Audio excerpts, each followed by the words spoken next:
저희 교회가 있는 성신여대에서 수율이나 아니면 창동으로 넘어가려면 고개 하나를 넘어야 됩니다.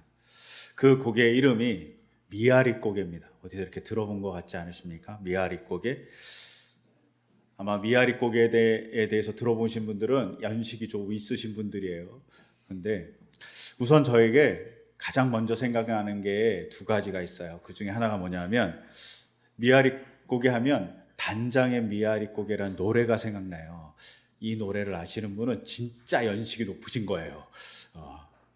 이 노래 한 1956년인가 나온 노래예요. 엄청 오래된 노래죠. 근데 이 단장의 미아리 고개라는 노래를 제가 어렸을 때 들었거든요. 근데 단장이란 뜻을 몰랐던 거예요. 그래갖고 단장, 단간장인가? 뭐 이런 생각도 하고 응원 단장인가? 뭐 이런 생각도 했어요. 근데 커서 보니 이제 단장이란 단어를 알게 된 거죠. 근데 단장이란 단어가 너무 아픈 단어인 거예요. 어떤 단어냐? 어떤 뜻이냐면 창자가 끊어질 정도로 슬프다 이런 뜻이에요. 그러니 단장의 미아리 고개라는 말은 창자가 끊어질수록 슬픈 사연이 미아리 고개에 있다는 얘기가 되겠죠. 이 어르신들이 가끔 이 노래 부르는 거 들어보신 분도 계실 거예요. 저는 가끔 들었거든요. 근데 이 단장의 미아리 고개라는 이 노래의 앞부분을 이렇게 제가 읽어드리면 이래요. 미아리 눈물 고개 님이 넘던 이별 고개 화양 연기 앞에 가려 눈 못 뜨고 헤매일 때 당신은 철사줄로 두 손 꽁꽁 묶인 채로 뒤돌아보고 또 돌아보고 맨발로 절며절며 끌려가신 이 고개여 한마는 미아리 고개. 이런 노래예요. 가사 너무 슬프죠. 어떤 분이 미아리 고개에서 남편이 철사줄에 꽁꽁 매어서 끌려가는 겁니다. 언제? 6.25 전쟁 때 인민군에 의해서 남편이 끌려가는 걸 아내가 바라본 거예요. 그리고 이 미아리 고개가 서울을 넘어가는 아니면 서울을 입성하는 중요한 요충지였기 때문에 거길 넘어가면 이제 완전 이별인 거죠. 그래서 너무 슬픈 이 미아리라는 이름 때문에 이 성북구에 이 미아리 동이라는 이 동을 실질적으로 이름을 바꾸려고 그랬어요. 사람들이 너무 슬퍼하니까. 그리고 미아리 고개 거기 가면 미아리 공원이라고 있는데 거기에 지금도 단장의 미아리 고개라는 노래비가 서 있어요. 그 정도로 되게 유명한 노래였던 거죠. 근데 저는 가끔 이 사연을 알고 있으니까 가끔 미아리 고개를 넘어가게 되잖아요. 그러다가 가끔은 이 미아리 고개에서 예수님을 생각하게 돼요. 그리고 하나님도 생각하게 되고 성령님도 생각하게 돼요. 특히 오늘 읽었던 겟세마네 동산의 이야기를 특히 많이 생각하게 됩니다. 겟세마네 동산에서 예수님이 막 기도해요. 아버지, 제가 이거 안 하면 안 되겠습니까? 너무 슬프게 기도하죠. 내 마음이 근심에 쌓여서 죽겠다 이렇게 얘기할 정도로 근심에 쌓여서 얘기하는데 그거 말고 예수님 마음 말고 저는 이 고개를 넘을 때마다 누구의 마음이 생각나냐면 하나님의 마음이 생각납니다. 겟세마네 동산에서 하나님이 어떻게 해야 되냐면 자기 사랑하는 아들 예수를 십자가의 길로 십자가에 매달아야 됩니다. 죽음의 무덤에 아들을 버려야 됩니다. 근데 이 일에 하나님이 일을 할 수 있는데 안 하게 할 수 있는데 그 일을 못 하는 거예요. 하나님이 무력감에 막 시달리실 것 같아요. 그 애절함이 단장하듯이 창자가 끊어지듯이 슬프지 않을까 싶어요. 하나님의 마음이 막 미칠 것 같지 않으실까? 우리는 겟세마네 기도에서 예수님이 미칠 것 같이 기도하는 것을 보지만 어쩌면 겟세마네 동산에서 예수님의 기도를 듣는 하나님의 마음은 더 미칠 것 같을 것 같아요. 또한 성령님은 어떨까요? 뻔히 인간들이 예수님을 괴롭힐 걸 알아요.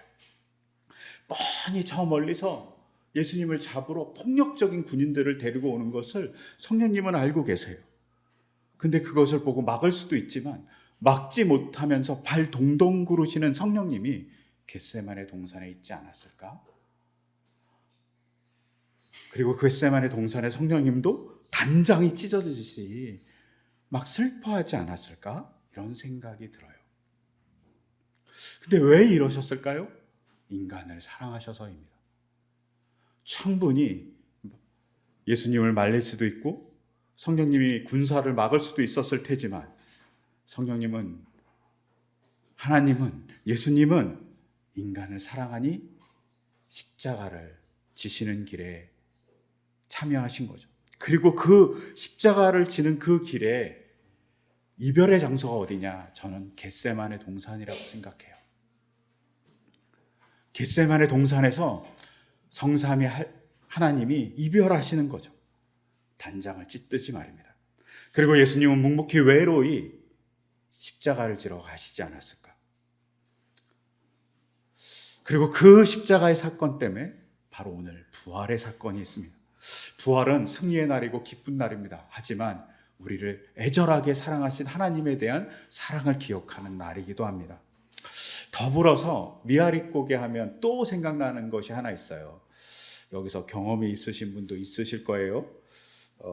미아리고개에 정말 많은 게 있어요. 지나가다 보면 뭐가 정말 많냐면 점집이 많아요. 엄청 많아요. 근데 미아리고개의 점집에 특이한 것 있는 거 아세요? 아주 특이한 거. 대부분 점을 치시는 분들이 시각장애인이에요. 심지어 제가 정확한 정보는 아니지만 제가 아는 정보에 따르면 미아리 그 고개 위에 시각장애인 이렇게 교육하는 센터가 있어요. 근데 거기 시각장애인 교육하는 센터에서 뭘 가르치냐? 역술을 가르쳐요. 시각장애인들이 점을 보게 해주는 거죠. 근데 거기를 지나갈 때마다 참 모순된다 이렇게 생각돼요. 또한 거기는 너무나 유명하고 점성촌이라는 이름도 붙었어요. 그리고 뭐 점성촌 거리 그래갖고 요새 거리가 유명하잖아요. 그래갖고 점성촌 거리 이렇게 명명하기도 해요. 근데 이런 거리를 이렇게 지나가다 보면 저는 가끔 모순이란 단어가 생각나요. 왜? 점을 왜 볼까요? 점은 운명을 믿기 때문에 봅니다. 제 운명이 어떨까요? 제 사주팔자가 어떨까요? 제가 만나는 사람과 제가 궁합이 잘 맞을까요? 뭐 이런 얘기를 하기 위해서 점을 보잖아요. 근데 대부분 점을 본다면 뭘 하는 거냐? 뭘 하기를 원하냐면 운이 좋으면 더 운을 좋게 만들고 싶어요. 운이 나쁘면 어떡하죠? 운을 좋게 만드는 굿이나 부적이나 뭐 어떤 수단과 술법을 배워서 그것을 막으려고 해요. 그러면 이런 생각이 드는 거예요. 이 사람들은 운명을 안 믿네. 운명을 바꾸려고 하니까. 운명을 바꾸잖아요. 운명을 바꾸는데 못하러 점을 치러 가지? 뭐 이런 생각이 들어요. 그리고 이런 모순이 생각해보면 극단에는 어떻게 생각이 되냐면 이 사람들은 자기 이익을 위해서 극단적으로 수단과 방법을 가리지 않는 사람이구나. 죄송하지만 저는 그렇게 느껴져요. 점을 보는 사람들이. 그리고 점을 통해서 뭘 하냐? 자기가 어떻게든 성공하려고 하는 거지. 어떻게든 자기 이익을 뭐 부적이든 아니면 굿이든 술법이든 뭐 어떤 여러 가지 수단을 통해서 쟁취하려고 이익을 극대화하려고 하는 사람들의 모습이지 않을까라고 너무나도 극단적으로 보면 이렇게 볼 수 있지 않을까라고 생각해요. 저 개인적으로. 그런데 이것도 더 웃긴 건 뭐냐면 가끔 이렇게 요구하는 거였지. 제가 정확하지 않아요. 왜냐? 저는 점을 본 적도 없고 점집에 가본 적도 없어서 정확하진 않아요. 근데 이제 드라마나 여러 가지 많은 책이나 이렇게 읽어보면 뭘 요구하죠? 점을 치던 사람들이 이제 뭐 부적이나 뭔가를 다 하면 이렇게 얘기합니다. 정성이 부족해. 네가 정성을 더 들여야지 이것을 풀 수 있어. 이렇게 얘기하잖아요. 뭐가 놓아 있으니까 정성을 들여. 막 그럼 정성을 들인다는 게 뭐예요? 더 많은 재물 아니면 더 많은 뭐 돈을 들이거나 그러는 거잖아요. 그러면 다시 생각하게 되는 거죠. 결론적으로는 돈에 따라서 움직이는 거구나. 뭐 점집은 물질주의네. 물질에 따라서 바뀌는 거 아니야. 돈과 자본의 노예네. 뭐 이런 생각이 이제 저는 이렇게 꼬리를 물다 보면 거기까지 가는 겁니다. 점집은 이런 모습을 갖고 있어요. 자기의 욕구를 실현하는 장소인 거죠. 근데 오늘 우리가 읽었던 민수기 23장에 그런 사람이 등장해요. 바로 발락입니다. 모압 왕 발락. 모압 왕 발락은 자기의 욕구를 실현하려고 그래요. 그래서 어떻게 합니까? 엄청나는 돈을 들여서 예언자 발람을 아주 먼 곳에서 데려와요. 제가 시리아에서 데려왔다고 얘기했고 그 시리아가 메소포타미아일 수 있다. 뭐 이런 얘기를 드렸어요. 지난주에. 엄청난 먼 곳에서 이 사람을 데려와서 예언하게 합니다. 예언하게 하는 이유는 뭡니까? 예언을 해서 이스라엘 백성을 저주하려고 해요. 근데 성경의 기록에는 이스라엘 백성이 모압 백성에서 어떤 피해도 주지 않았어요. 그럼에도 불구하고 어떻게 합니까? 저주해서 이 사람들을 파괴시키려고 하는 거예요. 근데 그것을 하기 위해서 이 사람이 한 일은 자기의 재산을 들여서, 발락이라는 왕이 재산을 들여서 발람을 회유하는 겁니다. 예언자. 욕구의 노예가 되다 보니까 예언자를 자기 마음대로 조절하려고 해요. 신학자들이 이런 모습을 보고 뭐라고 얘기하냐? 신을 돈으로 살려고 한다. 놀랍죠? 신을 자기의 돈으로 살려고 하는 겁니다. 이것이 누구의 모습이냐? 모압 왕 발락의 모습입니다. 욕구를 실현하려고 하는 거죠. 근데 그 욕구를 실현하는데 자기만의 욕구를 보니까 잘못된 실현이 발생하는 겁니다. 근데 이런 모습이 가끔 기독교에도 있어요. 제가 가끔 경계하면서 무서워하는 것이 뭐냐면 기도회입니다. 기도라는 게 언제나 배울 때 첫 번째 대목은 뭐죠? 기도가 뭐냐고 물어보면 모든 분들이 똑같은 얘기를 합니다. 정의에 대해서. 기도는 하나님과 대화하는 겁니다. 근데 기도회에 가서 여러분 심령 대부흥회 아니면 무슨 기도회 찬양 집회하면서 무슨 기도회 하면 정말 대화이던가요? 저는 대화인 기도회를 별로 본 적이 없습니다. 기도회는 가끔은 정말 인간의 욕구를 발산하는 장소 같아요. 꼭 누구의 모습과 비슷합니까? 모압 왕 발락하고 되게 비슷합니다. 제가 전에 있던 교회에 새벽 기도에 어떤 분이 천일 헌금 딱 그러면서 솔로몬을 빗대어서 그리고 솔로몬을 닮고 싶어서 천일 동안 매일 헌금을 하시는 분이 계셨어요. 그러면서 이제 숫자를 써놓은 거 봉투에 1번, 2번 그래서 100번 넘어가고 500번 넘어가고 천일 동안 거의 3년이잖아요. 매일 헌금을 하셨어요. 근데 그 봉투를 딱 보고 또 제가 그분의 사정도 아니까 너무 마음이 간절한 거예요. 저도 간절해지는 거예요. 이 간절함이 들어줬으면 좋겠다 생각했어요. 근데 대뜸 옆에 있던 어떤 분이 저한테 이러는 거예요. 자기가 천일 기도에 대한 비법을 안다고 그러는 거예요. 순간 때릴 뻔했어. 순간 진짜 때릴 뻔했어요. 그분을. 왜? 그분의 간절함에 대한 시간이 아니라 자기가 비법을 안대. 말도 안 되는 얘기죠. 천일의 간절함이 있는 거지. 천일 기도하는 비법을 통해서 그것을 성취하는 비법이 있다니. 이런 말도 안 되는 얘기를 미안하지만 목사가 한 거죠. 때릴 뻔했어요. 제가 때릴 뻔했어요. 그런데 이런 게 아니라는 거죠. 기도는 하나님과의 대화입니다. 내 욕구가 분명, 내 소원이 분명 하나님을 향해서 기도하는 수단이 됩니다. 그런데 그 수단을 통해서 뭘 하죠? 하나님의 이야기를 듣는 겁니다. 내 소원이 정당한 건지, 내 소원을 들어주신 하나님의 의도는 뭔지 이런 걸 듣는 게 기도인 거죠. 그러니 기도가 정말 어려운 건데 우리가 누군가에 대화하는 게 쉽지 않잖아요. 그와 마찬가지로 하나님과 대화하는 건 쉽지 않습니다. 그런데 그것을 꼭 소원 성취의 수단으로 만들어버리는 건 잘못된 일인 거죠. 자꾸 오도하면 안 됩니다. 기도를 꼭 부적같이, 국같이 사용하면 안 되는 것이죠. 선우가 바뀌면 안 됩니다. 기도는 하나님과의 대화예요. 그리고 그 대화를 통해서 우리의 소원을 얘기하고 그 소원에 대한 하나님의 응답을 듣는 과정이지 소원 성취의 과정이 아니라는 겁니다. 선우가 바뀌면 안 된다. 이걸 잊지 말아야 됩니다. 그런데 이걸 잘 알던 사람이 있죠. 누군가요? 예언자 발람입니다. 발락은 욕구의 노예였다면 발람은 정말 위대한 예언자다 모습을 보여줍니다. 민수기 24장 13절을 보면 이렇게 얘기해요. 발락 임금님께서 비록 그의 궁궐에 가득한 은과 금을 나에게 준다 해도 좋은 일이든 나쁜 일이든 간에 주님의 명을 어기고 나의 마음대로 할 수 있는 일은 아무것도 없습니다. 나는 다만 주님께서 말씀하신 것만 말해야 합니다. 정말 예언자의 모습이죠. 이 사람이 이방인의 예언자인지 하나님의 예언자인지 알 수 없지만 발람은 위대한 예언자로서의 정확한 관점을 갖고 있어요. 어떤 관점을 갖고 있냐? 하나님의 이야기를 하는 사람이다. 발락이란 왕은 자기 욕구에 충실해요.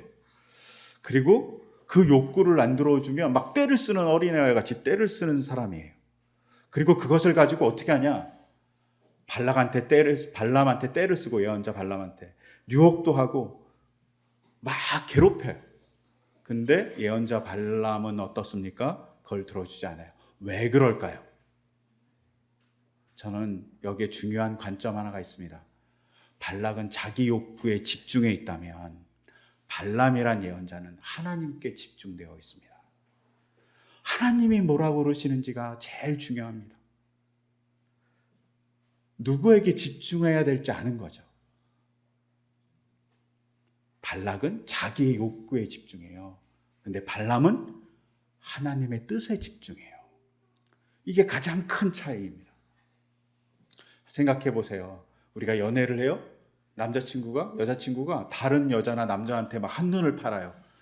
난리가 나겠죠. 한눈을 팔면 뭐 기분이 엄청 나쁘지 않겠습니까? 네, 맞아요. 엄청 나쁠 겁니다.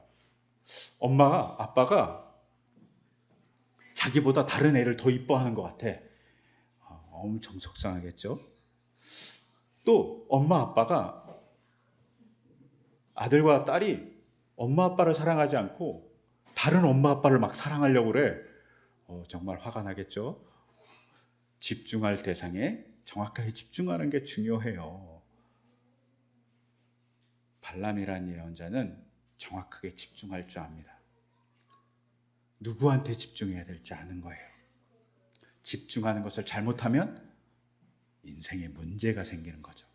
누군가에게 피해를 주는 사람도 될 수 있습니다. 이 발람보다 더 하나님께 집중하는 사람이 혹은 분이 오늘 성경에 나옵니다. 누굽니까? 바로 예수님입니다. 예수님이 어떻게 집중합니까? 오늘 우리가 읽었던 마가복음에 의하면 예수님이 십자가에 달리기 전 겟세마네 동산이라는 곳에서 기도합니다. 근데 이 기도할 때 오늘 성경은 뭐라고 얘기하냐면 이렇게 얘기합니다. 33절에 베드로와 야고보, 요한을 데려가면서 이렇게 얘기해요. 매우 놀라며 괴로워하기 시작했다. 예수님이 매우 놀래갖고 너무 괴로워하기 시작했다는 겁니다. 이 말의 뜻은 어떤 뜻이냐면 비참한 현실에 직면해서 몸서리칠 정도로 공포감을 느끼다, 이런 뜻이에요. 예수님이 공포감을 느끼고 있는 거예요. 뭐에 공포감을 느낄까요? 십자가의 고통? 그런 거 아닙니다. 존 스토트라는 유명한 설교가에 의하면 예수님은 하나님과의 분리를 제일 공포스러워했다고 얘기해요. 저는 그 사람의 말에 일면 공감합니다.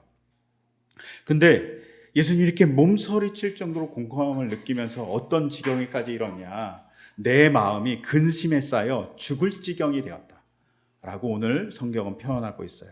근데 여기서 중요한 거, 마음. 일반적으로 헬라어에서 마음이라는 단어는 카르디아예요.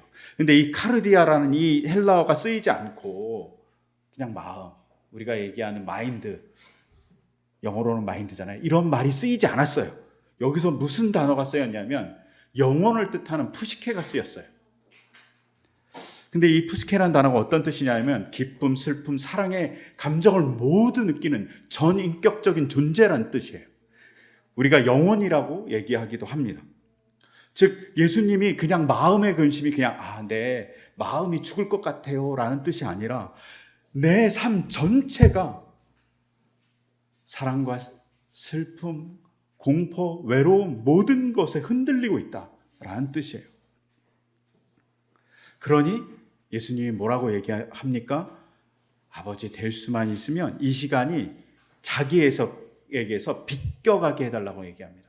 이 시간이라는 이 단어가 시간이 아니라 이때, 적절한 때, 뭐 이런 뜻이에요.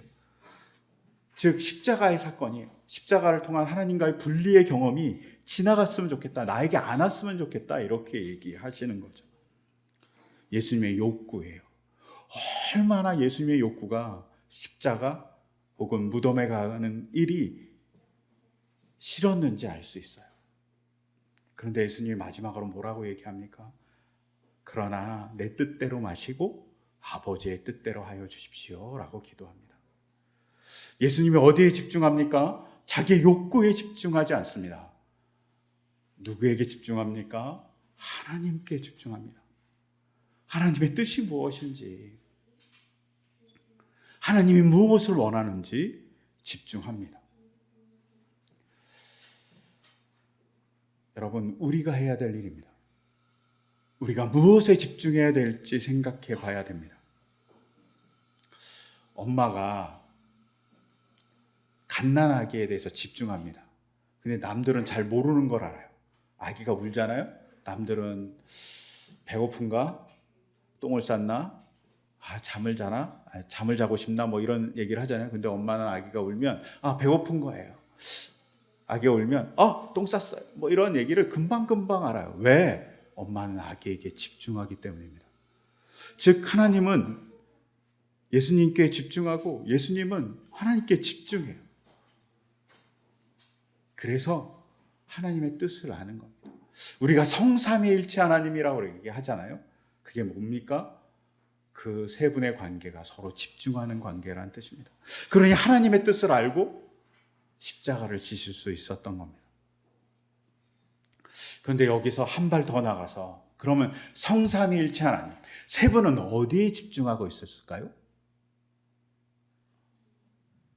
예수님은 하나님께 집중하는데 그러면 성삼위일체 하나님 세 명이면서 한 분이라는 그 세 분의 하나님은 뭐에 집중하고 있었을까요?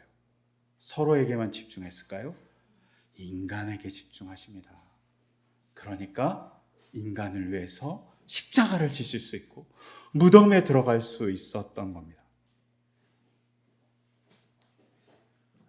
인간에게 집중하는 증거가 있습니다. 기독교 서적 중에 되게 스터디셀러 중에 하나가 내려놓음이라는 이용규 선교사님의 책입니다. 이 책의 내용 중에 저한테 제일 기억에 남는 내용은 이런 거예요. 이용규 선교사님하고 첫째 아들하고 마튼가를 가신 거예요. 그리고 장을 막 보는데 첫째 아들이 갑자기 뒤에 뭐를 숨기고 온 거예요. 그리고 삐죽삐죽 하면서 이렇게 얘기하는 거예요. 아빠, 내가 뭘 가지고 왔는지 알아요? 이렇게 물어본 거예요. 그런데 이때 이용규 선교사님 가족은 둘째를 낳은 상황인 거예요. 그리고 첫째 아이한테 장난감을 이제 요구대로 사주지 않는 훈련을 하고 있었으니까 아이도 장난감을 사려고 해도 욕구를 좀 감추는 거죠. 그러니까 아이가 이렇게 물어본 거죠. 장난감을 가져왔는데 뭔 장난감을 가져왔냐? 그냥 새칠 공책을 가져온 거예요. 그런데 이걸 가지고 아빠한테 사달라고 바로 말할 수 없으니까 이렇게 얘기하는 거예요. 아빠, 내가 뭘 가지고 왔는지 알아요? 아빠가 뭐냐고 물어보니까 보여주면서 이렇게 얘기하죠. 그런데 아빠, 이거 안 사줘도 돼요. 그냥 보기만 하세요.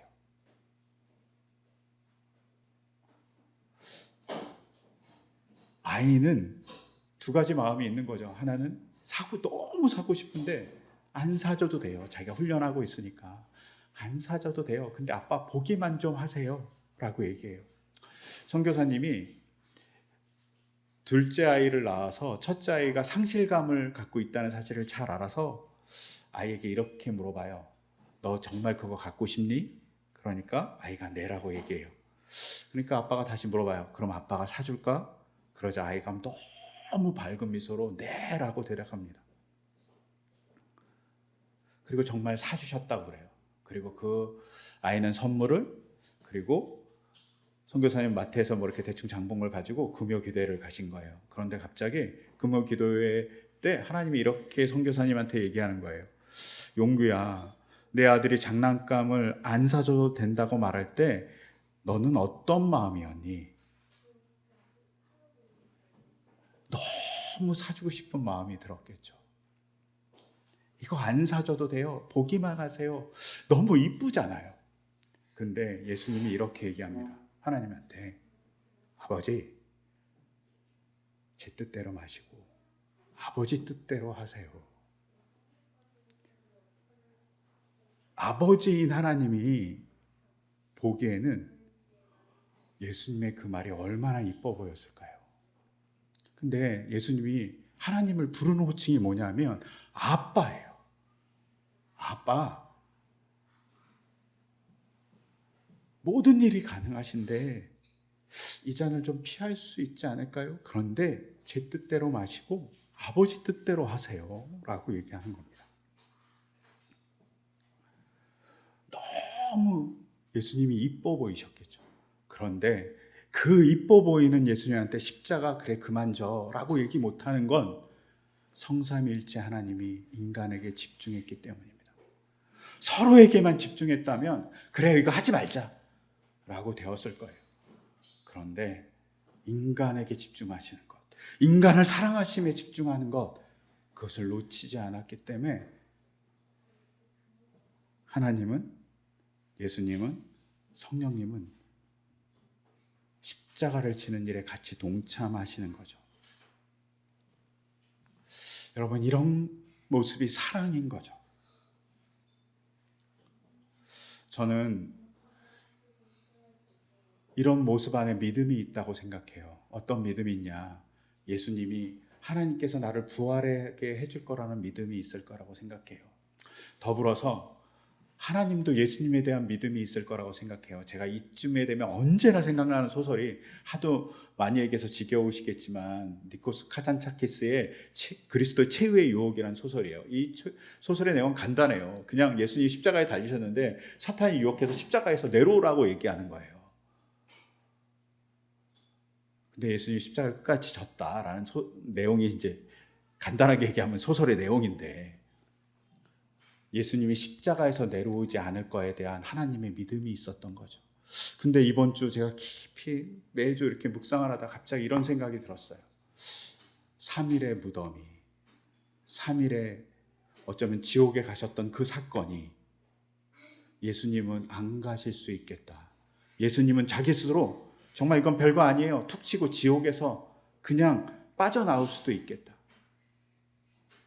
죽자마자 바로 부활하실 수도 있겠다. 그런데 예수님은 그러지 않으세요.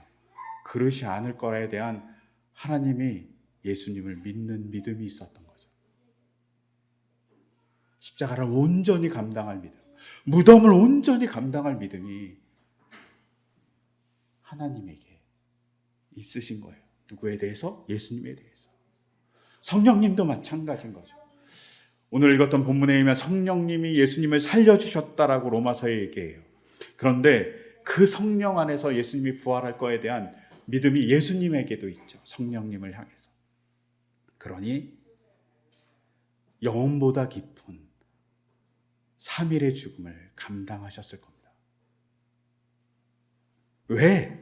인간을 사랑하시기 때문입니다. 여러분, 부활주일 우리를 사랑하시는 주님이 이렇게 우리에게 행동하시는 것을 잊지 않았으면 좋겠습니다. 그리고 그 믿음 때문에, 그 사랑 때문에 우리가 부활의 기쁨을, 사랑의 기쁨을 누리고 있다는 걸 잊지 않았으면 합니다. 그리고 그것을 가지고 희망을 삼고 살아가는 우리의 삶이 되기를 소망해 봅니다. 그럼 우리의 삶이 될 수 있게 해달라고 이 시간 잠깐 제가 기도하겠습니다. 하나님, 주님의 사랑이 얼마나 깊은지 바라봅니다.